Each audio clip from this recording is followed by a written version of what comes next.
Have you ever wondered why you can't seem to win consistently in the markets, even when your strategy looks perfect on paper? Why one day you're invincible, and the next, you're giving it all back, emotionally wrecked and confused? This video will change how you trade forever. We will unlock the hidden framework of trading success, not in charts or indicators, but in the one place few traders look: their own mind. Welcome to the ultimate breakdown of Mark Douglas's timeless classic, The Disciplined Trader: Developing Winning Attitudes. Whether you're a struggling beginner, a seasoned trader trying to scale, or someone tired of losing to your own emotions, this is your roadmap. Chapter 1: Why Most Traders Lose. Let's start with a brutal truth. Over 90% of traders fail. And it's not because they're uneducated, lazy, or unlucky. It's because they haven't trained their psychology. Douglas says the key to trading isn't in predicting the market, it's in mastering yourself. That means discipline, emotional control, and perhaps most importantly, adaptability. Most traders treat the market like a game they can outsmart. But the truth is, your beliefs, the ones shaped by family, school, society, are completely mismatched for the trading environment. You are trained to think success comes from effort, time, and control. But in trading, effort means nothing. Time means nothing. And control? That's a myth. Douglas shares his own story. He was a rising star in the insurance industry. Smart, driven, ambitious. He moved to Chicago to chase trading dreams, and within 8 months, he was broke. Lost his house, his Porsche, his identity. But in that collapse, he discovered something most traders never do. The market didn't defeat him. His beliefs did. The market is a mirror. It reflects what's inside you. If you're scared, greedy, desperate, you will trade from those emotions and your results will show it. Douglas realized, if you want consistent results, you need a consistent mindset. And that means letting go of old thinking. Chapter 2: The Need for a New Thinking Methodology. Why can't we just trade like we live? Make plans, take action, and expect results? Because the market isn't the real world. It's an unstructured, fluid, uncaring environment. Douglas explains. In everyday life, we grow up with structure: parents, teachers, rules. If we behave well, we're rewarded. If not, we're punished. We learn to avoid pain and seek safety.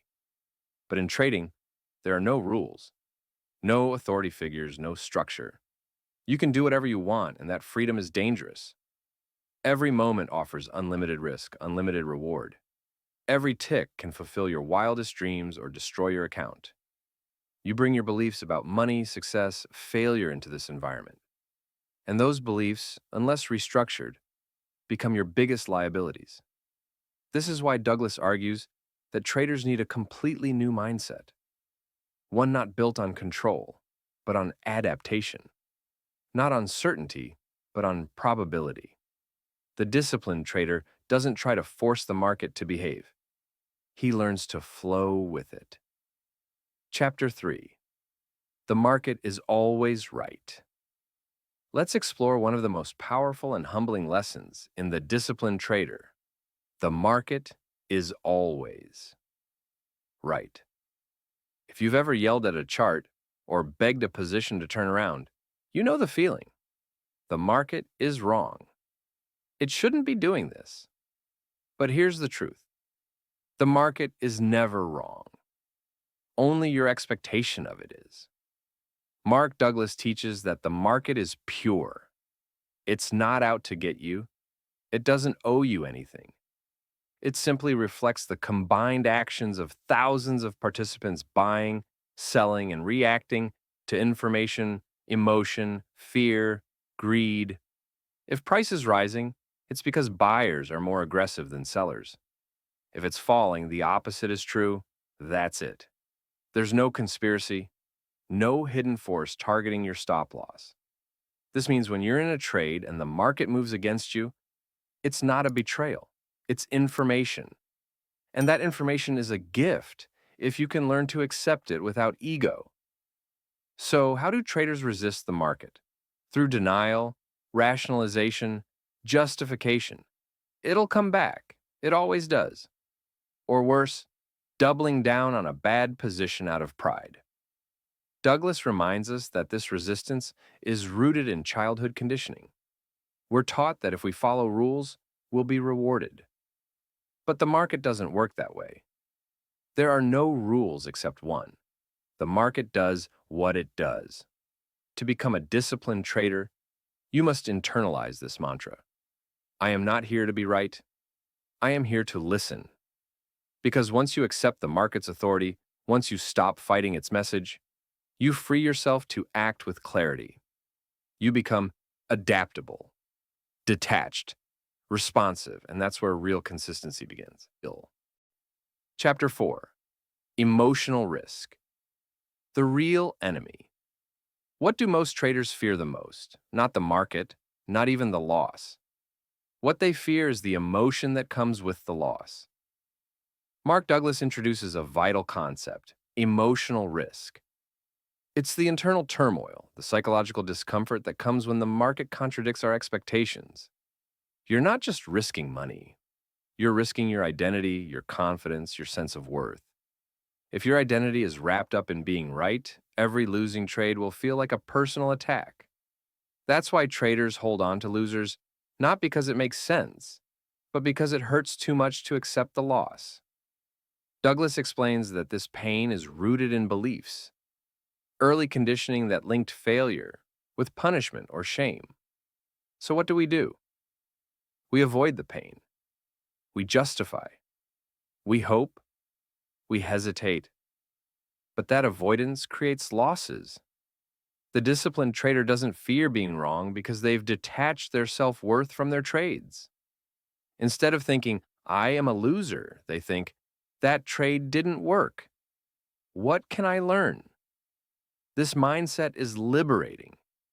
When losses are just information, not identity, you can cut them quickly without trauma.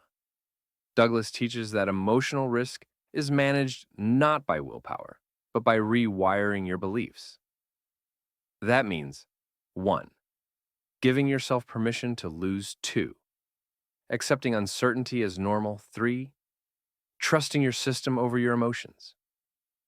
The greatest traders aren't fearless. They've just made peace with fear. This is emotional mastery. This is trading without trauma. This is the path to becoming the disciplined trader. Chapter 5. The power of clear goals. One of the most overlooked tools in trading isn't technical or analytical. It's psychological clarity. And that begins with setting precise, meaningful goals. Douglas explains that most traders enter the market with vague dreams. I want to make money. But this isn't a goal, it's a fantasy. Real goals have structure, metrics, and personal meaning. When your goal is to never lose or be right, you're unknowingly setting yourself up for failure. Why? Because losses are inevitable. Being wrong is part of the game. Douglas urges us to define our goals in a way that aligns with the realities of the market. Instead of fixating on outcome, focus on process. Examples of effective goals. 1. Execute 100% of valid trade signals without hesitation. 2. Cut losses at predetermined levels. No exceptions. 3. Log every trade and review weekly for emotional patterns. These goals develop discipline. They build trust. And trust is everything when real money's on the line. Without clear goals, your trading decisions will be hijacked by emotion, doubt, greed, fear. But with a defined objective, you anchor your mind. You build internal consistency. Remember, markets are unpredictable. But you don't have to be. This chapter isn't just about setting targets, it's about reorienting your mind from hope to purpose. Chapter 6. Managing mental energy. When most traders think about risk, they think of money. But there's another currency, even more fragile and finite: mental energy. Douglas reminds us that trading is one of the most mentally taxing professions. It demands rapid decision-making under uncertainty, while fighting off stress, temptation, and self-doubt. Every trade consumes energy, not just cognitive effort, but emotional bandwidth. And when your energy depletes, so does your clarity, discipline, and objectivity. Have you ever overtraded out of boredom? Held a loser too long because you were too tired to think clearly? That's what happens when your energy is mismanaged. To become a disciplined trader, you must treat your mind like an elite athlete treats their body, with care, recovery, and boundaries. Douglas's tips for managing mental energy. 1. Trade only when emotionally centered. 2. Avoid revenge trading after a loss. 3. Take scheduled breaks. 4. Keep a clear, organized workspace. 5. Limit external distractions. Most important of all, know when to walk away. Just because the market is open doesn't mean you should be trading. Douglas teaches that trading in a fatigued state is like driving drunk. Your judgment is impaired, but your overconfidence masks it. Protect your energy, because when your mind is sharp, your edge becomes lethal. Chapter 7. Techniques for changing beliefs. So far, we've discussed what must change your expectations, your mindset, your relationship to risk. But how do you actually change it? How do you transform beliefs that feel so deeply ingrained? Douglas teaches that beliefs aren't fixed. They're built often without your awareness from memories, repetition, and emotional impact. And anything built can be restructured. But here's the catch. You can't fight beliefs head on. You must replace them with stronger, more functional ones. Steps for changing trading beliefs. 1. Identify limiting beliefs, such as I must win to feel worthy, or losing means I failed. 2. Trace their origin. Where did this idea come from? Is it rational? 3rd, challenge the belief. Does it help or harm your performance? 5. Install a new belief, like losses are feedback, not failure. 5. Reinforce the new belief through journaling, affirmations, and action. Douglas emphasizes rehearsal. The more you mentally practice disciplined behavior, the more automatic it becomes. And it's not about lying to yourself. It's about consciously choosing empowering beliefs that match your trading goals. It's that simple and that powerful. You must train your mind to see losing as normal, to see rules as freedom, and to see uncertainty not as danger, but as potential.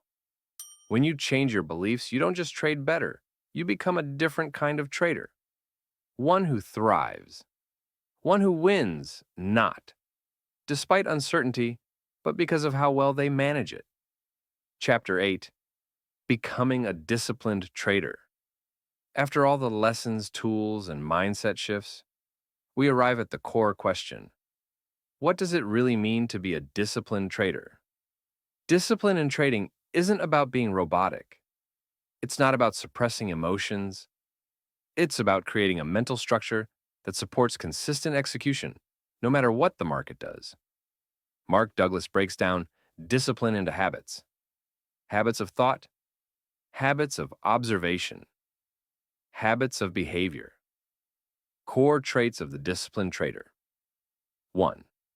They follow their rules without exception. 2. They treat each trade as a single event, not part of a larger narrative. They measure success by process, not outcome. They manage risk, not just to protect capital, but to preserve mindset. 5. They review, reflect, and refine continuously. Discipline isn't glamorous. It's not always exciting.